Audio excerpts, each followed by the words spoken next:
Hello, creative people. Welcome to Cosmic Rescue, a program for creatives like yourself that offers tarot as a remedy for the problems that we often encounter when we're moving through our creative practice.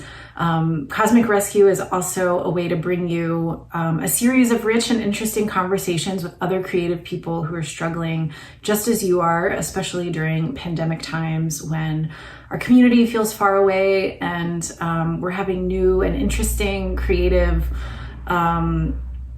channels open up that we're not entirely sure what to do with. So hopefully these conversations make you feel a little more connected, even though this is a recording and even though it came from somewhere, who knows where. We hope that it can speak to you. And today we're going to be talking about the inner critic, a universal and fundamental obstacle in creativity, one that I think we develop pretty early in life, especially as we grow up in a world filled with adults who have a lot of opinions about what we should and should not be doing. And that only increases over time as we encounter teachers and we encounter bosses and lots of different people who have lots of different opinions about how we should be and what we should be and what we should create. So all of that information we get over the course of a lifetime, we certainly internalize, and then it begins to speak to us in our brains as if it were our own thoughts. It's disguised in our own mind to show up and ask us, why are you doing this? What is the point? Who will care? Especially with the world being as it is creativity even worth a damn?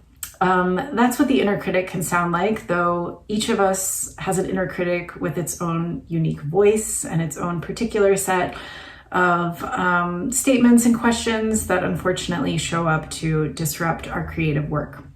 But we're going to dive into that topic today with a wonderful, amazing creative person, Gerilyn Hayes, who I'm really excited for you to hear from. Gerilyn is a marketing professional and she runs her own business, which offers front-end web development, as well as copywriting and copy editing services, as well as social media guidance for small business owners and professionals. So Gerilyn is your go-to person for all kinds of services that can help you grow your business. Please check her out, visit her site. She also runs a blog on her site called the Coding Copywriter. Amazingly, to me anyway, Gerilyn taught herself how to code.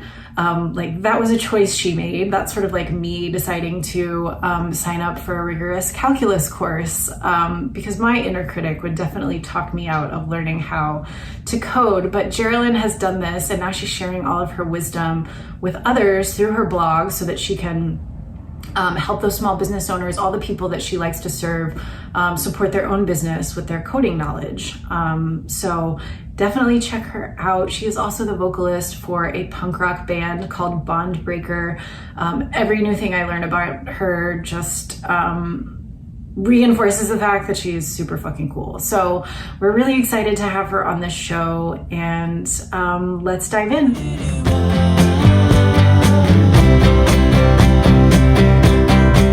Hey, Gerilyn, I am so excited that you've come on Cosmic Rescue to talk with us today. And we're talking about a really important topic, the inner critic, which if you don't keep that inner critic in check, you can really run into moments of self-sabotage, misery, suffering, self-beratement, lots of things that just really do not do much for the creative person. So thank you for being here and sharing with us about this.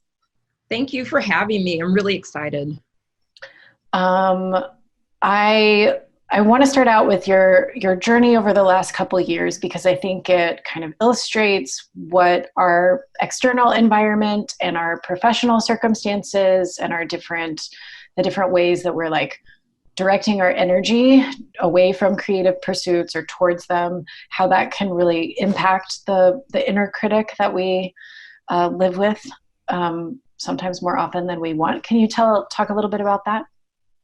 Yeah, so I can talk about kind of like how I tried to reconcile my professional with my creative. I tend to think of myself as a creative professional because all I do is create. Whether people want to pay me for that or not is up to them, but I consider myself a creative professional. And that started whenever I was working for a company called naturallycurly.com.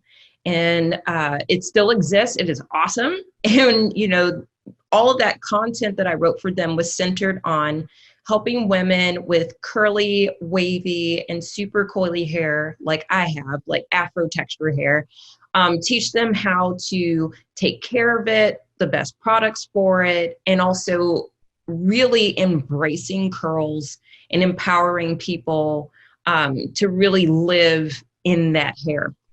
So that gave me a lot of courage to write. Like I finally felt like I found my voice writing about something that I wore and that was coming from me and that was natural. And I wanted other people to experience that excitement as well.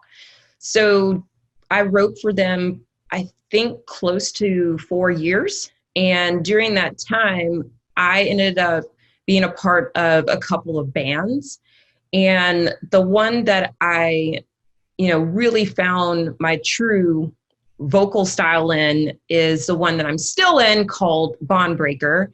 And the style of music is thrash punk or hardcore punk. Some people even say that we're dabbling into like metal. So that vocal style that I found that really worked for me and that helped me express what I really feel lyrically did not match up to the writing that I did for Naturally Curly, where I have this very kind of bubbly, educational, informational tone and presentation. And then with my punk band, Bondbreakr, that is the complete opposite end of the spectrum, where I'm like in your face, telling you about, civil rights, women's rights, things that are impacting people on a really deep level, but it's also very surface, things that are impacting us in our daily lives. So I couldn't figure out the best way to reconcile those voices. Even though they're coming from me, the individual, these are two separate presentations to the world. And I didn't want to come across as inauthentic.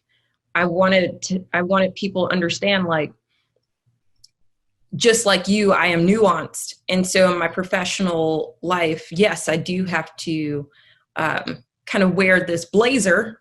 And then at night, I rip it off and put on my way too tight jeans and yell at people on stage.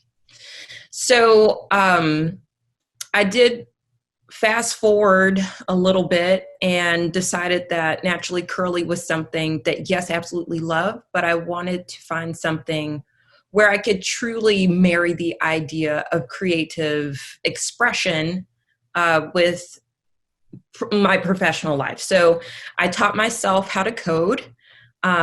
Still not perfect. It is an ever evolving journey.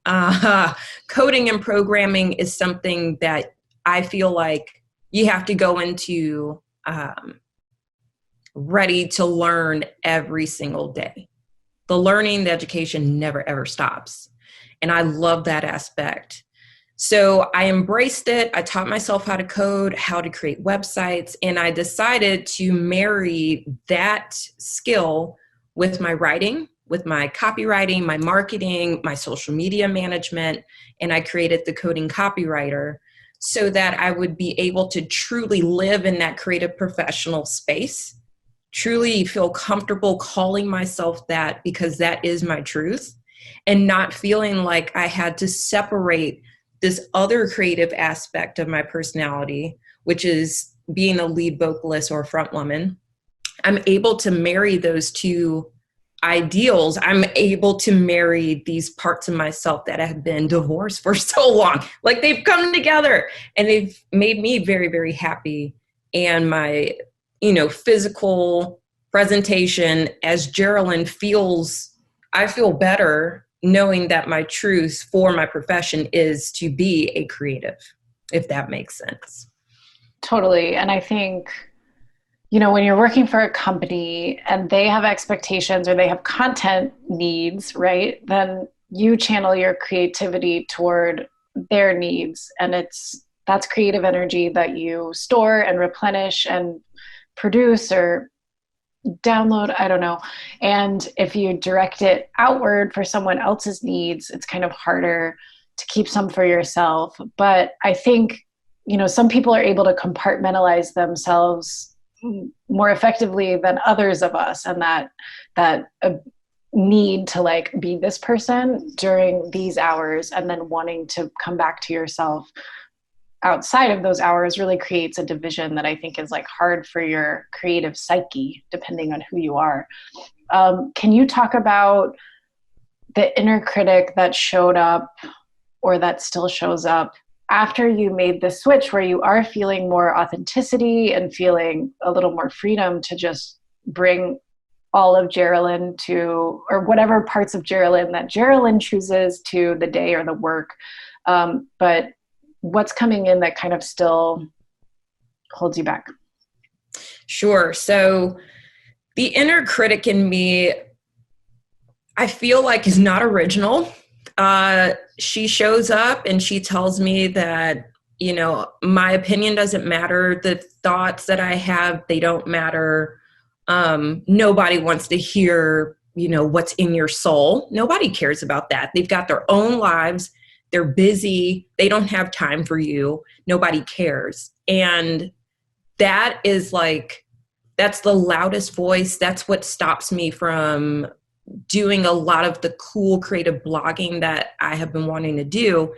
And we've talked about this before, I've pushed through and tamped down this really not cool voice, but it's ever present. And even when I'm writing, it's still kind of like whispers in the background. I can still feel my inner critic really trying to suppress what I want to say.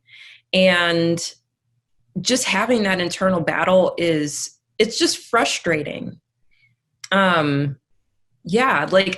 don't want it there anymore. Or if this inner critic does still live within me for years to come, how can I just tell it I hear you and I understand that you don't want people to hear me, but they're going to, and really believe that so I can move forward and continue writing.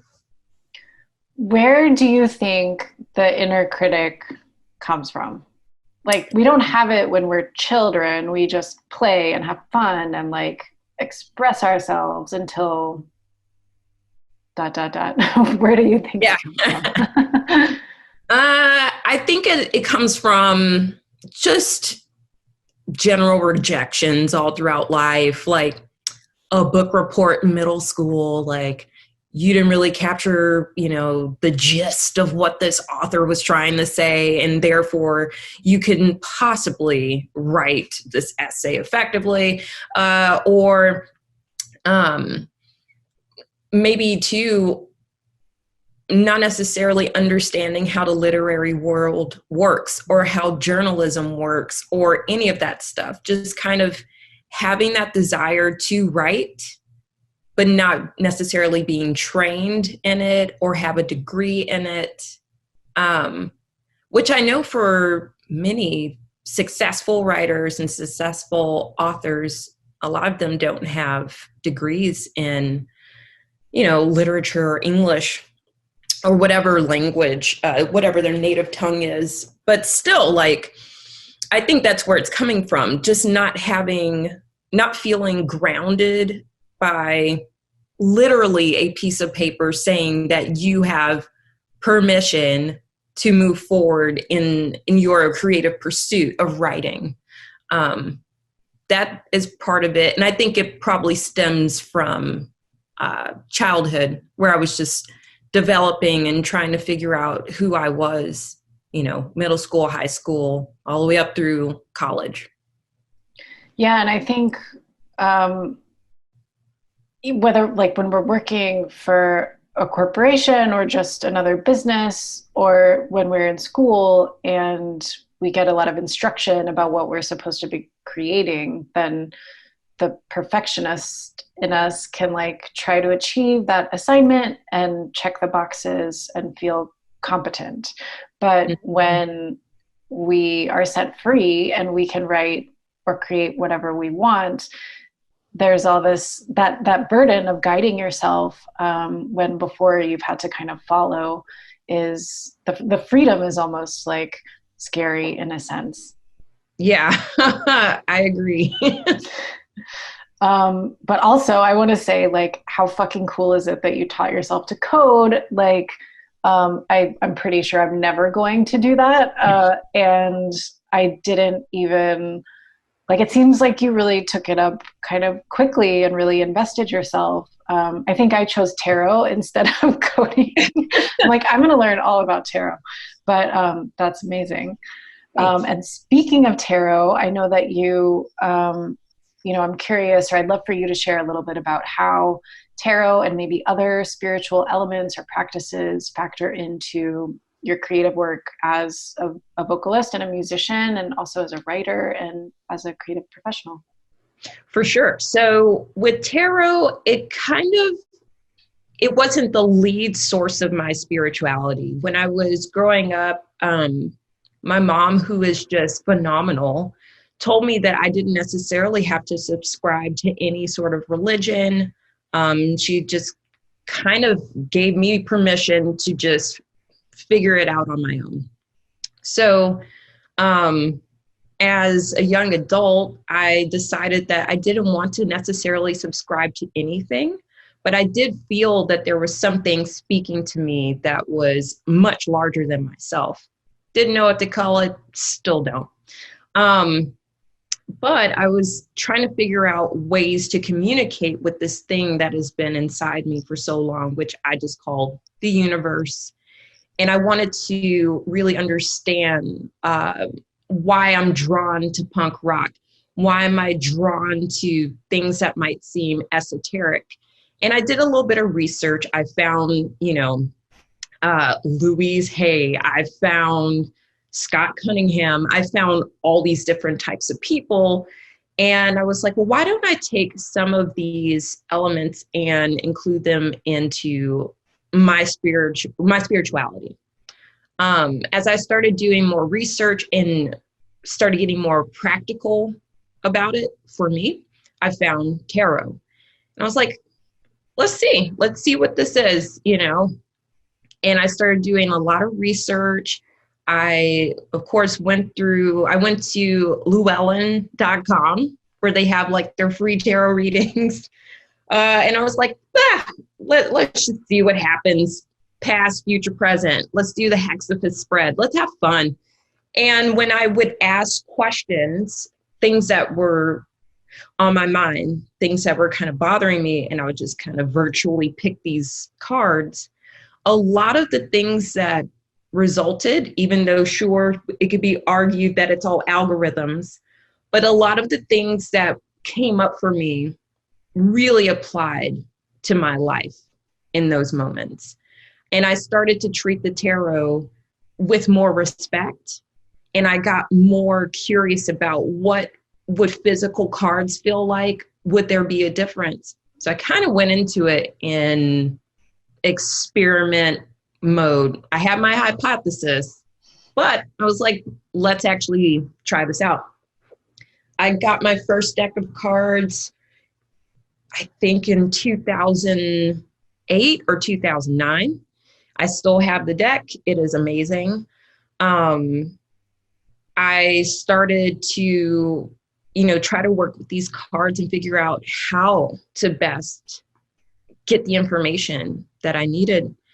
And I had to bring in another element, another spiritual element. And I started to figure that maybe this is ancestral. Maybe what I'm feeling at my core is actually coming from my ancestors, who to me are nameless and faceless, of course, due to our country's horrifying past. Literally, this is me trying to find identity. and understand what I'm being taught and what's actually coming to me from the past, my past people, my bloodline. So with the tarot, I was able to really kind of feel my African ancestry, like really get to the meat of that, the heart of it. And ever since then, I felt way more connected to my African heritage. I would love to do a DNA test to see like specifically where these regions are. Eventually, I'll get around to doing that. But I feel like from what I've learned and felt through the tarot, like that has got me closer to something that feels solid and true to me. And that's how I navigate with the tarot. And creatively speaking, my ancestors have a lot to say. And I want to hear more from them about how I can quiet down this voice that essentially is made up and not true. Yeah, because you mentioned like a book report as a key, like some contributing factor. And it's like, how important was that book report in your academic career? There was one person who evaluated that book report with their subjectivity. But if they say, you know, something that hits a nerve, we can really internalize that and carry that for like 20, 30, you know, it stays in the program and we hear it playing for us at very unwelcome times. Yes. And I love everything you're saying about connecting with ancestors through the tarot. And I think that's incredibly important. Like, it's not just, you know, you can have an interesting and deep and meaningful time with tarot without explicitly thinking about your ancestors. But I think if you come to a reading that you're doing for yourself and you are intentionally inviting ancestors to come and speak with you, I think they speak with us anyway, whether or not we're listening sometimes when it's really important. I feel like they've knocked on my door real loudly when I was like trying to cover my head with a pillow. And now I'm a little more active and open. I'm a lot more active and open because I think they're like, they have my best interests in mind. You know, they want to see the succession of their legacy play out. And, you know, I think it's probably whatever challenges we may have in really identifying our precise ancestors, we can still connect with them energetically with that intention and with that question. And I think that can go a long way where other like historical records or historical disruptions really prevent us from finding like factual earthly information about them. Right. Yes. And so I want to kind of jump into the spread, you know, with some of our other guests. I've kind of designed a spread with them or for them. And in your case, we applied this spread that really, that's one that you go to quite often. So can you just talk about like, you know, it really, the basis is in connecting with the ancestors. It's like, I'm talking to my ancestor, I'm dialing the ancestor phone with my cards, and here's what I'm going to ask. Can you tell us about that? Yes. So my spread, I call it the head, the heart, and the root. And so the reason I created my own spread was because the standard spreads that are out there are fantastic, but I did want to make it specific to my ancestors who I feel would want me to understand how my mind is working, what is truly in my heart and in my soul, and also where is this coming from? Where's your foundation here? So when I pull for the head, like I said, it's really about what is on my mind, what is my headspace being filled with, and I feel like that is where what is happening around me in my environment, like that's what I can physically see, and it will be on my mind. With the heart, a lot of the time, I know that I get closed off in my heart. I like to put up just, I don't want to say walls, but I like to protect myself because I don't want people to hurt me. And I need to know, like, is what I'm feeling close to my truth? And is what I'm feeling is it true? And that's where the true nature comes from. But I can't really get there without the foundation. So I ask for the root part. I ask, like, where am I most grounded in the situation? Is that true as well? And I like to read those cards so it feels like a holistic presentation of myself in those moments. Like, am I truly rooted in creativity, or is it something else? Am I actually thinking about money or my bills, or am I thinking about my family and stuff that's going on with them? Like, what is the actual, where is this coming from? And it has to start at the root and then work its way up. So that's the spread. I love it. And you could use this for really any occasion, any situation, any conundrum that you're feeling. It has a very universal quality to it. And I've been like thinking about, or I think at different times about communication style and healthy communication. And something I came across recently was like identifying your feelings and then identifying your needs. And it's like the root really shows you, because we often communicate on this level of like reaction, right? And then we have feelings under that come from stories we tell about ourselves and other people and the world. And then below that, we have the need, the root. Like, what am I as a human being like crying out for? And sometimes we're operating on the reaction level, so we just don't even know what the need is. And tarot can be like, hey, honey, like, here's what you're looking for. And once you kind of see that, then you can start to pursue it a little differently, maybe. Yes, absolutely. So I want to share the cards that came up for your reading, and these were so interesting. First, I would love for you to just say a little bit about the deck that you use. Yeah, so it is the Afro-Brazilian deck, and it has all of the cards feature Black and brown people from the African Brazilian diaspora, which is so important for me to see myself represented in those cards and my ancestors represented in those cards. They use, like, instead of saying King of Cups, they say the King of Chalices, which I think is just like super regal and awesome. But yeah, it's an incredible deck. It has really helped me a lot in my life, in pretty much every aspect of my life.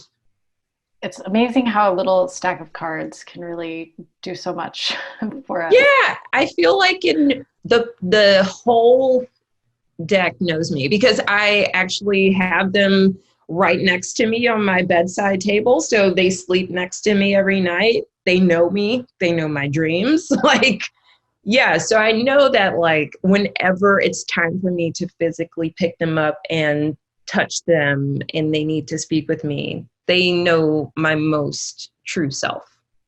Yeah. I love that you keep them by the bed, and that they're really like bathing in your energy, while I believe, or my energy teacher told me, and I want to believe, that like we travel to the astral plane while we're dreaming, which is where maybe you might meet and interact with your ancestors, you know, on this other energetic level. So your cards are just there, like, it's like the phone by your bed. You could just like, hi, I need help. Yes, you know me, come talk to me. Yeah. So yeah, your cards are really interesting. For the head, you had the Chariot. I'm going to go through the three of them really quickly. For the heart, you had the 10 of Swords, and for the root, you had the King of Cups. So for the head, and this is around the issue of that inner critic, that voice that keeps coming to interrupt or slow you down or make you second guess yourself. And so in the head, you have the Chariot, which is this card of like willpower and drive and ambition. And it's almost like it doesn't seem to be that there's a problem with the mind, which is where we think the inner critic comes from. Like the Chariot is about chasing the things that you want. It's about, it's very much like I'm going to learn coding and start a blog that's related to coding. Like that's very Chariot. So how did you see it? Anything else you want to kind of notice about the Chariot in that place for you? I I think what, like initially when I pulled that card, I was thinking about my past with my professional past. So I was moving a lot, and this is well before the pandemic, doing a lot of traveling for work, doing a lot of sales calls, doing just doing the most to get the most bang for everybody's buck, a lot of marketing meetings from Austin to Brooklyn to Atlanta, Los Angeles, Las Vegas, moving and shaking constantly. And so I think that like my knee-jerk reaction was like, yeah, you are used to moving and shaking and going here and there all the time to make your professional dream of being a professional writer and a senior copywriter come to life.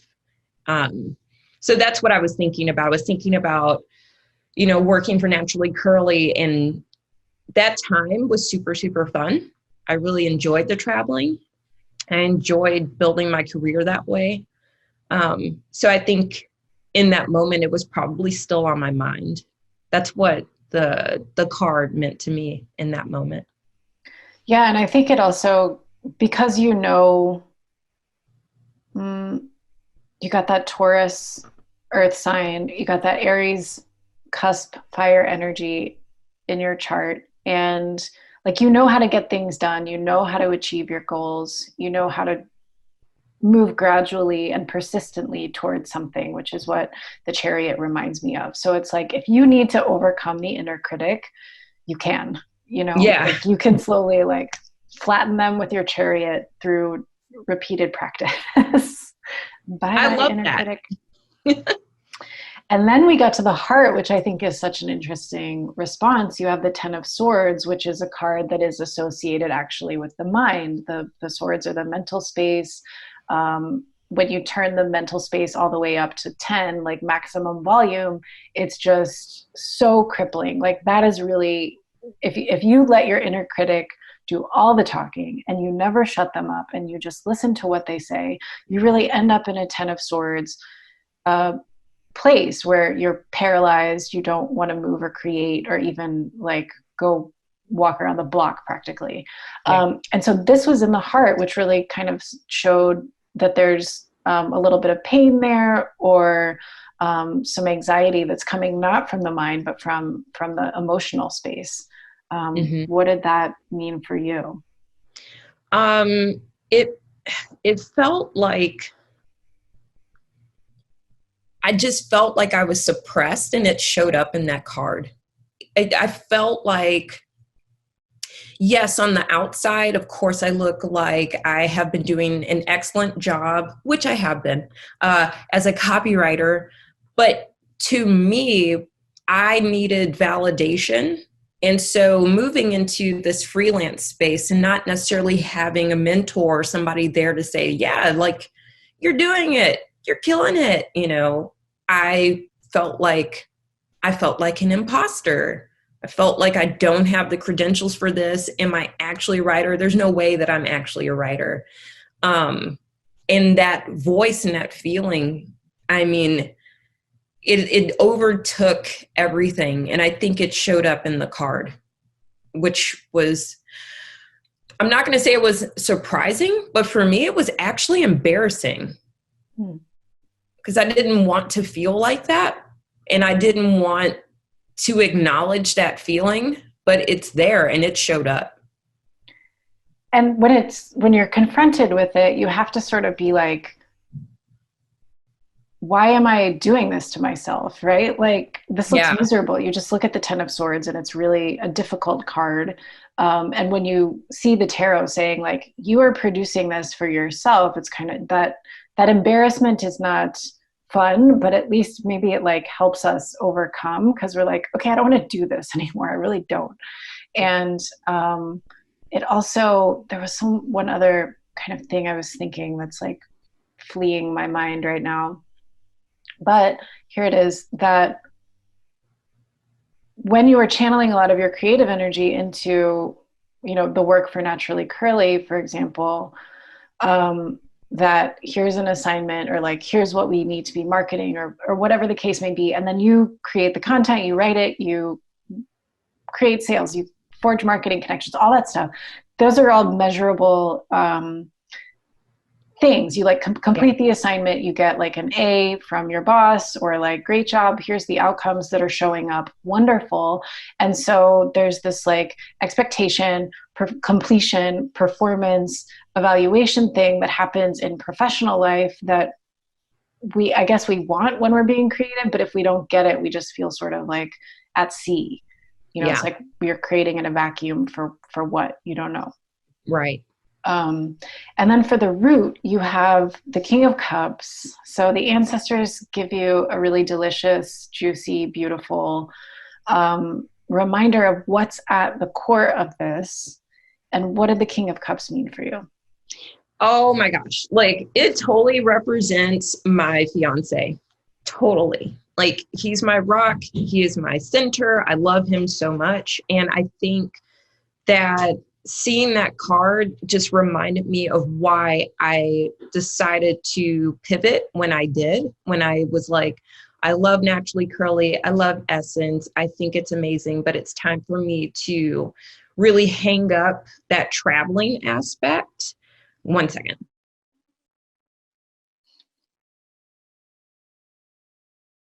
It's as if he heard me talking about him. He's right next door. Hang on a second. Let's just bring him on screen. Let's see this amazing King of Cups. Will he come show his face? No. Like, I think he just got done mowing the lawn. Hang on a second. So whenever you look at that actual card, it has the king sitting on his throne. He's looking super powerful and regal, of course. And then at his feet, there is a lion there, I think, if I remember correctly. I don't have my cards right in front of me, but it's a big old cat, okay? And I don't know if you can tell, but I love cats. And so in that card, I saw my fiance and I saw our cat. Whenever I was traveling last year, my cat Sunshine, she had been with me for years, like pretty much like 15 years. And I traveled so much, I didn't get to spend a lot of time with her nor my fiance, which was really like kind of making me sad. And it was just really tough to be away from them.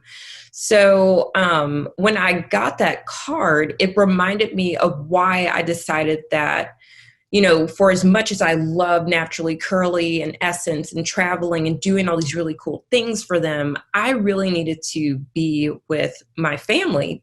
They are my family. And it was just like this light bulb went off, a reminder of like, hey, you're okay. Like, this is your life. This is where you feel most comfortable. My fiance gives me so much encouragement and is always like championing for me. My cat Sunny, who passed last year, she was always there, just like cozied up in my lap, attempting to type, but really just like clomping all over my keyboard. But yeah, like it just reminded me of why I started the Coding Copywriter, why I moved in the direction that I moved in. So it was a really good, important card for me to pull.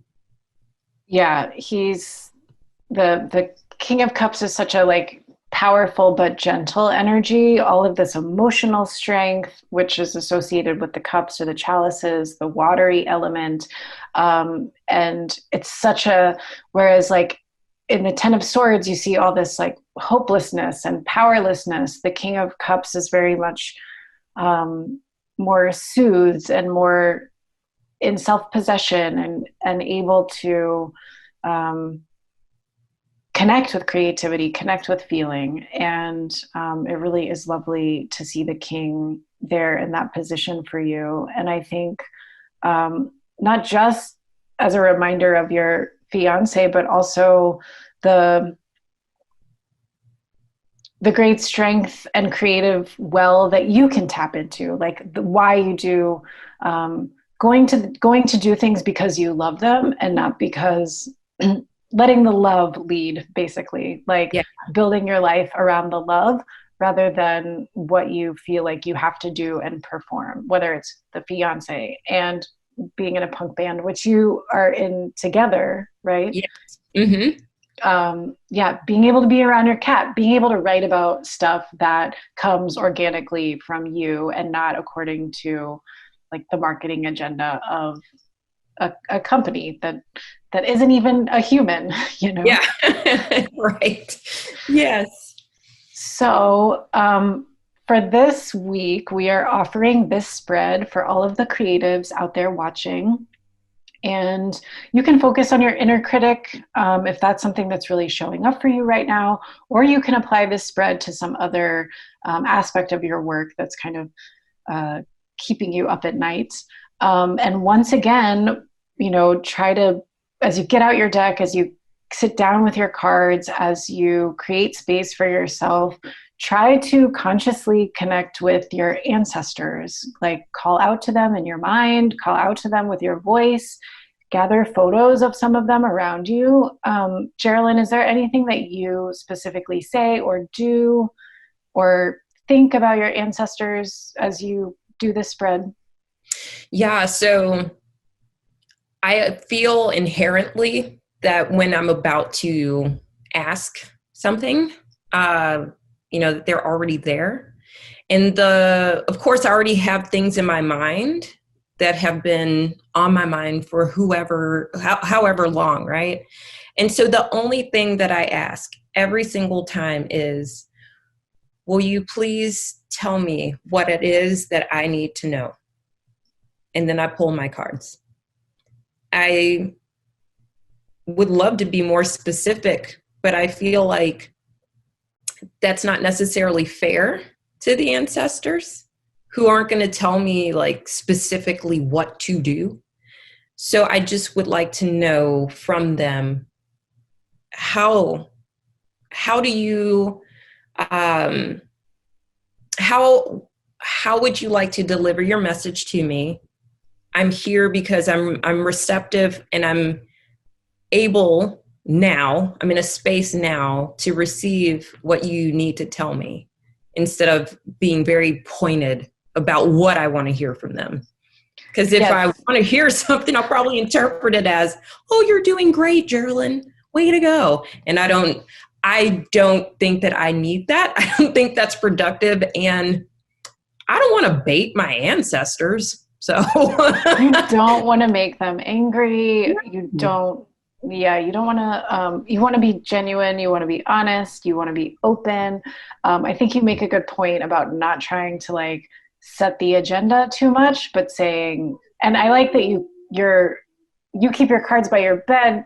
And like we were saying, like they're sort of connected to your energy and all the things that churn through your dreams and your fears and your wishes. And so they're pretty updated, you know, because they know. Yeah, they know. Well, yeah, but if you're someone who's just kind of starting to think about connecting with ancestors, definitely bring them into your mind. You might actually get some interesting visions or information that you weren't expecting, in addition to whatever you may be asking from your cards. So we hope that you will try the spread this week. Gerilyn, any like last little advice, tips, wishes you want to share with our friends? Yeah, I mean, I think the only thing that I would ask is that, you as a creative, just stay open. And what I learned from the reading was that, yes, the inner critic, it shows up, but there's support everywhere. There's support all around. And if you do start to feel overwhelmed, like I did, just ask your ancestors, like, hey, is this right? Or, like, what should I be saying instead? And maybe not even question so much why the inner critic is there, but just try to find a way to have a conversation with it. That's my little tidbit. That's what I learned from this reading. And I want to thank you for helping me and like really facilitating the reading, because I never would have thought to bring it into my creative space. And by you really kind of like pointing me in that direction, I was able to really see parts of myself that I had been looking at with a really dark lens. So I want to say thank you, Cecily, for giving me that. You are absolutely welcome. Thank you. I'm glad the cards I just want them to help as many people as possible so that all of our small and large sufferings can somehow be alleviated, even just a little. But yeah, I think they're such a wonderful tool for creativity, in addition to all the questions we have about our personal life. So thank you, Gerilyn, so much for coming on Cosmic Rescue and sharing your story with us. It's wonderful to hear from you. And for all of our viewers, listeners, all the creatives out there, please know that you can find Gerilyn Hayes on her website, which is gerilynhayes.info/services. And you can also learn more about her coding and copywriting offerings, her marketing coaching. You can follow her on Instagram at Gerilyn Hayes. And you can also follow her punk band Bondbreakr on Instagram at Bondbreakr ATX. And I know that when this pandemic is over, I am going to be at your first show. So please put me on the mailing list or whatever. Yeah. And you'll be on the guest list. So Ooh. It's cool. All right, even better. Well, thank you so much, Gerilyn. It's just been a joy talking to you and getting to know you. And I hope we can talk about tarot or anything else very soon. Same. I'm here. I'm ready. Thank you. Thank you. All right. Bye. Bye. Thank you for watching. If you liked this episode, please hit that like button, subscribe to our channel. There are new episodes coming every new and full moon. And again, I encourage you to try the tarot spread that you saw in this episode. Let us know how it turned out. Put questions, comments, interesting findings in the comments for this video. We'd love to hear from you. Special thanks to the Magical Objects for providing our wonderful theme song, I'm Ready. And thank you to Anar Barold, our series editor. If you want to connect with us for more tarot support, you can find us at typewritertarot.com. We offer readings, we offer membership where you can strengthen your practice over time. We provide meditations, tarot spreads, food for thought, all kinds of interesting stuff. We also provide tarot for events, so reach out. We'd love to meet you. And thanks again for watching.